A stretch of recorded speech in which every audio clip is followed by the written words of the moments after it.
The families of 4 softball players killed in a bus accident are suing the bus's manufacturer. Yeah, the accident was in 2014. The softball team from North Central Texas College was returning to Gainesville from Oklahoma. A semi crossed the center median, sideswiped the bus. Fox 4's James Rose was there as lawyers announced the wrongful death lawsuit filed against the Champion Bus Company. James. Well, I can tell you the NTSB did investigate this crash, and they found that the driver of the 18-wheeler was at fault because he was under the influence of some kind of synthetic marijuana. But the lawyer for the families of the teenagers that were killed in this bus say this suit is not about that. This suit is about what he calls the crashworthiness and poor construction of this bus. I was horrified. I was horrified that I let her, that I didn't know. I didn't know what was under the little thin sheet metal.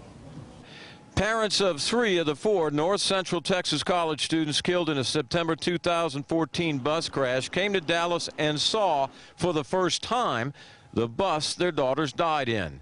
The young women's college softball team was returning to Gainesville when it collided and was sideswiped by an 18-wheeler, which turned their bus on its side.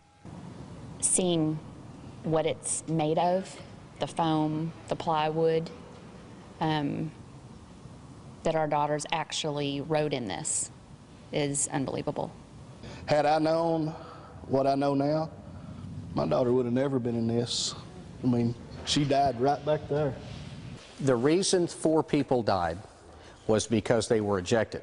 They were ejected because the whole side structure peeled away. Lawyer Todd Tracy is suing Champion Bus, Inc., the manufacturer of the mid-size passenger bus, claiming it's not crashworthy and poorly constructed.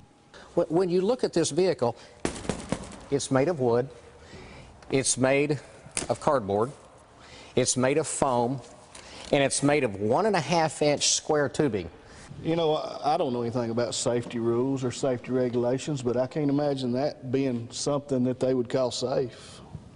You know, we can't get our daughters back, but I want positive to come from this, however it may. Building better, safer buses is a start.